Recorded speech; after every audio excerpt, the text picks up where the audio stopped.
अब सुनने में तो ये बड़ा सीधा सा सवाल लगता है ना?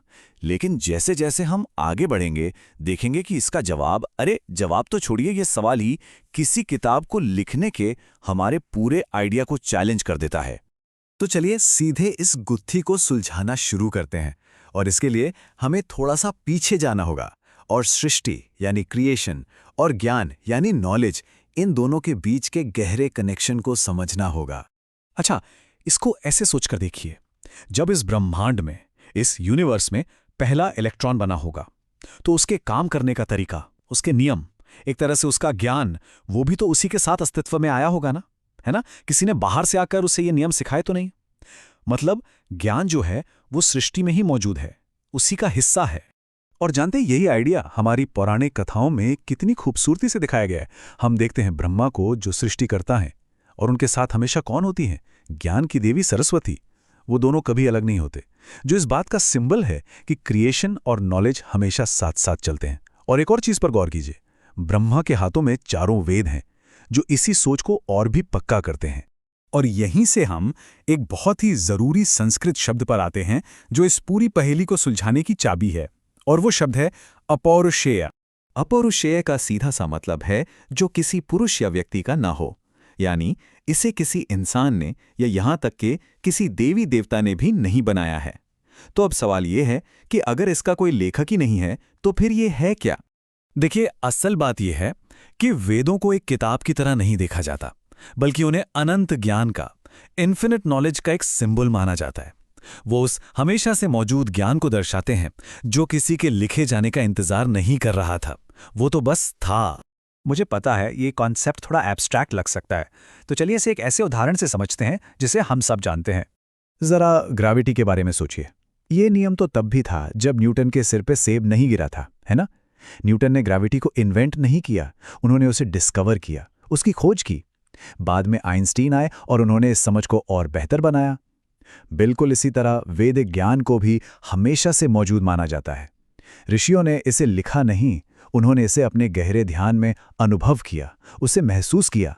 तो फिर सवाल यह है कि अगर ऋषि इसके लेखक नहीं थे तो फिर उनका रोल क्या था? उन्हें लेखक की बजाय ज्ञान के अनुवादक या ट्रांसलेटर के रूप में सोचना शायद सबसे सही होगा।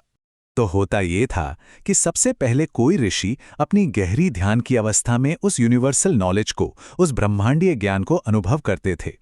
फिर उस अनुभव को, जिसे शब्दों में बयां करना मुश्किल है, उसे वो इंसानी भाषा और सिंबल्स में कोड करते थे। और यही कोडिंग वेदों के श्लोक और भजन बन गए। तो इस तरह से वो अनंत ज्ञान इंसानी रूप ले लेता है। और इसीलिए वेद एक ही समय में अपौरुषेय भी हैं, यानी बिना लेखक के, और पौरुषेय भी, यानी किसी व्यक्ति के जरिए सामने आए। ठीक है, तो अगर वेद बिना लेखक का ज्ञान है, तो इस फिलॉसफी के हिसाब से उनका असली मकसद क्या है, उनका पर्पस क्या है? और ये पॉइंट बहुत जरूरी है, क्योंकि वेद किसी के अनुभव का जिक्र करते हैं, इसलिए उन्हें अपने आप में पूरा सच नहीं माना जाता।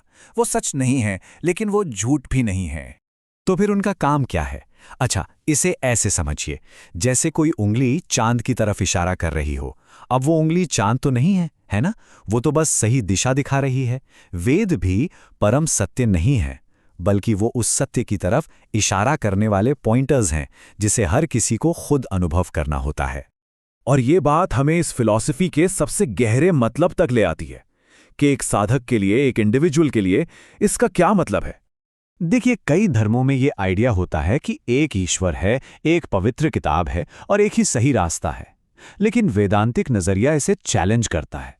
वो कहता है कि ये जो एक रास्ते या कई रास्तों का आइडिया है, ये तो खुद हमारे मन का बनाया हुआ एक भ्रम है। आखिर में कोई रास्ता है ही नहीं। तो अगर कोई रास्ता नहीं है तो फिर मंजिल क्या है?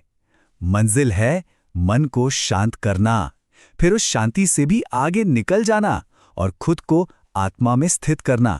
ये महसूस करना कि आत्मा को इस शरीर की जरूरत नहीं है और उनका जो ये कनेक्शन है वो एक भ्रम है। मन को शांत करने का कोई भी तरीका, चाहे वो मेडिटेशन हो, प्रार्थना हो या कुछ और, वो बस एक टूल है, एक सीढ़ी की तरह। असली मकसद तो सीढ़ी पर चढ़कर उसे पीछे छोड़ देना है। मंजिल है मन को पूरी तरह से पार कर जाना।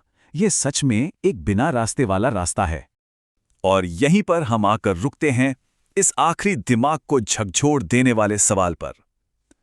अगर असली मंजिल मन को और उसके बनाए सभी रास्तों को पीछे छोड़ देना है, तो क्या हर आध्यात्मिक रास्ता, चाहे वो कितना ही गहरा क्यों ना लगे, आखिर में बस एक और खूबसूरत भ्रम है जिसे हमें पीछे छोड़ना ही होगा? सोचिएगा इस बारे में।